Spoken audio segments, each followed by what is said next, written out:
Hi there and welcome to this short video that will give you a little flavour of what the church looks like and what to expect when you arrive on Sunday, whether it's this Sunday or a following Sunday. It gives you an idea and a flavour. Hopefully you received this little communication through the post. It's called The Connection Point, and it just details some of the things that we've been considering as a church, just where we've been in terms of doing church online and some of that kind of stuff, and where we're at in terms of opening the building in relation to COVID-19. So hopefully you got that, hopefully you've read it, hopefully you found it helpful, hopefully the little card that I sent out was encouraging. It was meant to really encourage the church and really kind of keep us connected and together, because the reality is that I miss being with you. I miss this place being full on a Sunday. I miss all the midweek activities, our kids and our youth, all the things that normally are part of the church. I miss that. But here we are, we're in the situation that we're in. All the churches are in the same position, and we just need to walk this road. And the reality is that for the next number of weeks or potentially months, probably months, it's going to be a bit of a challenge. We'll be in transition again. I kind of feel like we're at the start again by bringing church together. But we've been doing our homework in the background. We have a risk assessment. This is a copy of our risk assessment, which has been sent to our insurers. They've checked that and they're happy with our risk assessment and the measures that we're taking. So I just want to walk you through a little bit about what church will look like going forward. So we sent out the information about where we're at. The church was cleaned today. Our cleaner came in, and that's the first time she's been in months to actually do the cleaning, using a special chemical. And also our specialist cleaner was in, going round the building. You'll see a little video of what that looks like, going round with the pack and spraying on the chemical using an electrostatic spray gun. So the idea with the electrostatic cleaning is that the chemical actually gets round all the different nooks and crannies of the object. So if it was the chairs, for example, when the chairs are sprayed, this electrostatic cleaning will help that chemical to stick to the chair. Now that means that if we use any other form of cleaning agent, such as antibacterial wipes or bleaches or these types of things, then we're going to take that cleaning off. So can I encourage you just to leave the chairs as they are? They'll be perfectly safe. Bring your hand gel, bring your face mask, but the chairs and all the light switches and everything that's around, door handles, all the doors will be open anyway, but all that stuff has been cleaned, so you can be sure that you're coming into a really clean and safe environment. So we've been making some changes. The screen which I've been using for church online is now on the platform. We're now in the big hall, and so it's all changed again. And for me, it's a lot of change to get used to, as well as for you, a lot of change to get used to. So hopefully we can walk through this and navigate this together, because the reality is that we love this church and we want to see the church grow and prosper and do well. And so there's lots of things that we need to think about over the next coming weeks and months. One of the things that you'll see when we do the little walk round is that the seating layout has changed quite a bit. You'll see that, the way that people are seated. You might have seen the picture in the pamphlet. That's all changed, just to allow people to really sit together in groups. If you're coming as a family or as a couple, whatever it might be. If you're coming on your own, there's seating that will accommodate you as well. If you're part of a social bubble, if there are people in the church that you're meeting with outside of church, and you feel comfortable to come with them and to sit with them, then that's entirely up to you. But only if you are part of that bubble and you're connecting with those people outside of the service anyway. When you enter into the car park, you'll need to stay socially distanced, 2 meters apart. I'm sure you've all seen the queues outside of shops. And one Saturday, probably a couple of months ago, Josh and I went out to B&Q, and boy was it a queue. I've never been in a queue like it, but fortunately it went down quickly. But we do need to observe the same rules of social distancing. When we come in, we find our seat, and we stay in that seat. Can I encourage you to stay in that seat? There will be toilets available, but I'm sure that we can hang off until the end of a very short service before we need to get up and move around. If you're coming with your family, if you're coming with kids, then please try and keep everybody together and seated. We can't really have the kids running around the building as they normally do on a Sunday. They will need to be seated, and when the service is finished, we will need to exit out through the fire escape, and just kind of making sure that everybody's safe. And I'll show you the queuing system for the toilets as well. When you come in, it's probably a good idea if you've got your own hand sanitizer, but there will be a hand sanitizing station when you come in. There will be a duty officer who will be clearly identified with a lanyard. You'll see the duty officer when you come in. They'll be able to answer any questions that you have, but can I encourage you to read the signage as you come in and to sanitize your hands, come in and get a seat, and then we'll be ready for the service to start. One of the things that has changed since we put out the communication is that the wearing of face coverings is now mandatory in the church for the congregation. It's not for the speaker, but it is for the congregation. So we need you to wear a face covering of some description. If for any reason you can't wear a face covering, you can't wear a mask, for any particular medical reason or whatever that reason may be, then just let the duty officer know, and that way we'll all be clear about what's happening. Unfortunately, there'll be no welcomers. There'll be none of this hugging, okay? No hugging in church. Finally, I've got my way. No, I'm only kidding. We need to avoid the handshaking and all that type of contact as well, unfortunately. But that's part of what we need to do to keep people safe. The reality is that we have 50 spaces out here. We need to try and maximize that space. So we have a booking system on the website. If you go onto the website, you'll see that there will be 2 forms. I sent out a link via email. There's 2 forms. The first one is to book for the Sunday that's coming. If that fills up, then that will disappear from the website. So if you go onto the website and that's not there, it's because Sunday's already filled up. Then you'll be able to go into the waiting list form. So fill in the waiting list form so that if a space becomes available, we'll be able to get in touch with you and invite you along to church on the Sunday.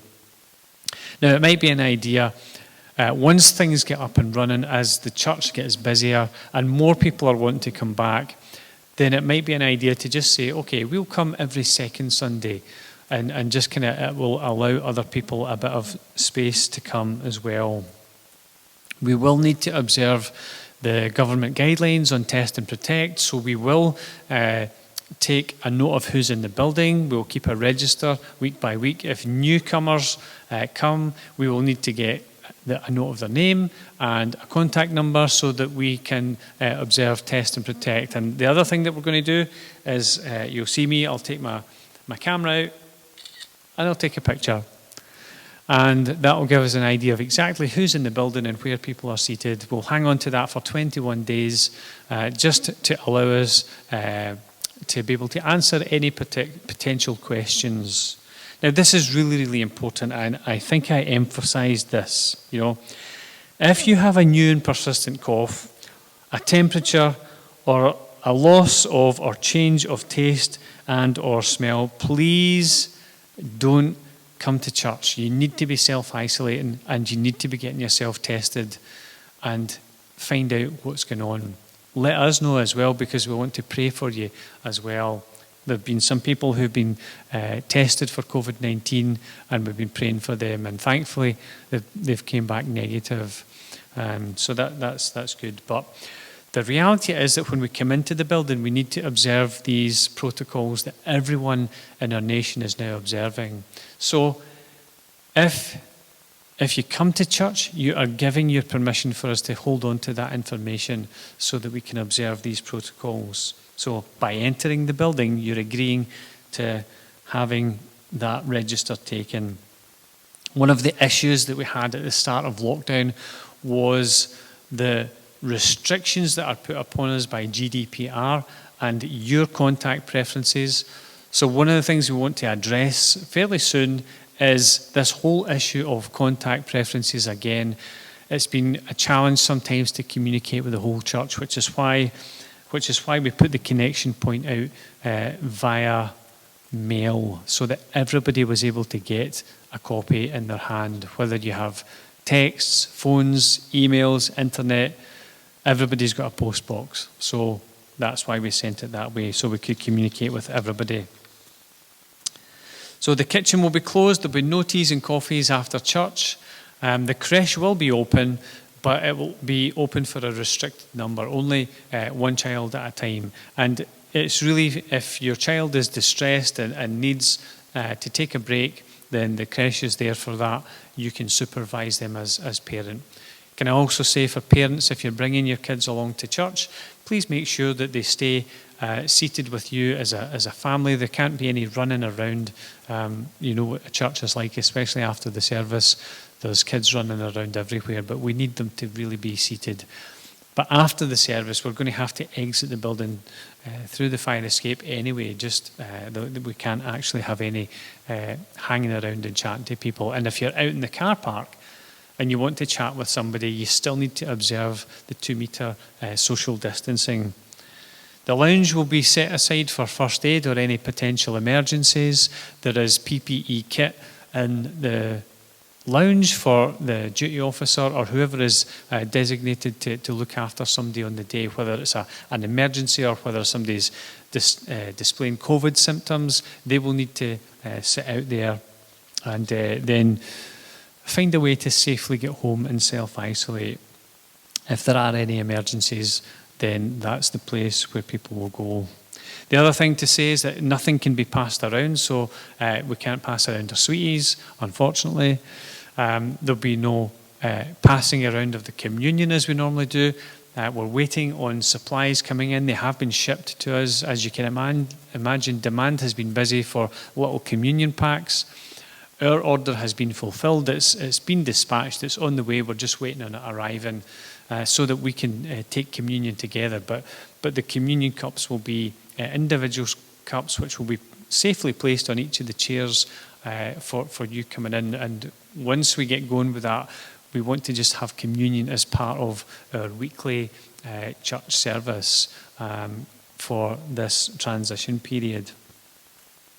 So nothing can be passed around. It also means that the offering bag can't be passed around as well. What we will have is an area up the back where you can make a donation if you want to.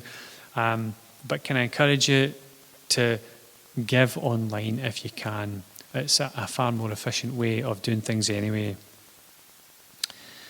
So that's some of the things that we're doing. You'll see just the walk around video. I'll just try and kind of bring you in the front door, show you the one-way systems and the queuing system and all that type of thing. So hopefully that will give you a flavour of how we're doing things. If you have any questions, please get in touch with me. You've got my contact details, whether it's dropping me a text or sending me an email. Let me know and I'll be able to get in touch with you and answer your questions if you have any.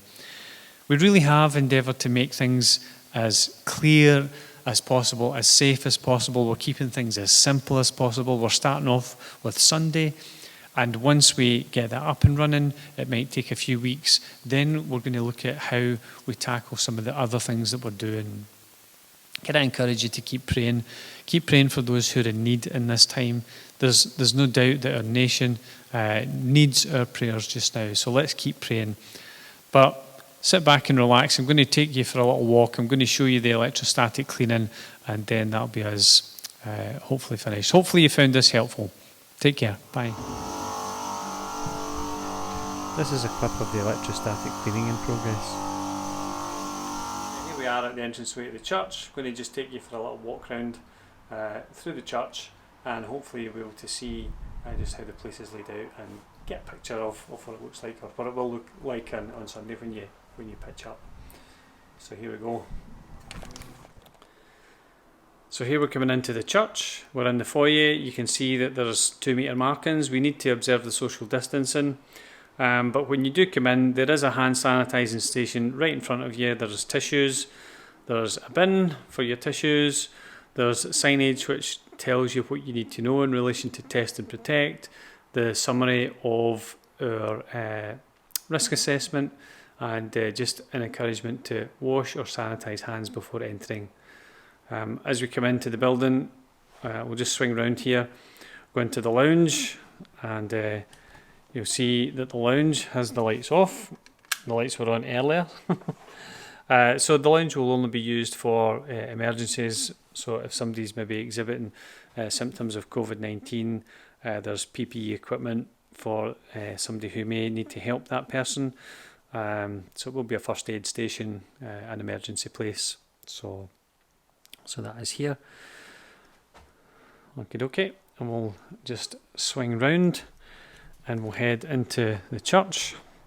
So again, as we're coming into the building, you'll see that there is arrows on the floor marking the way that you need to go. So that way down towards your seat if you head into the left or to the right. However, you may come in and you may be sitting over this side of the church. So again, the one-way system's here. You'll see the arrows on the floor. And we will be exiting out of the fire escape.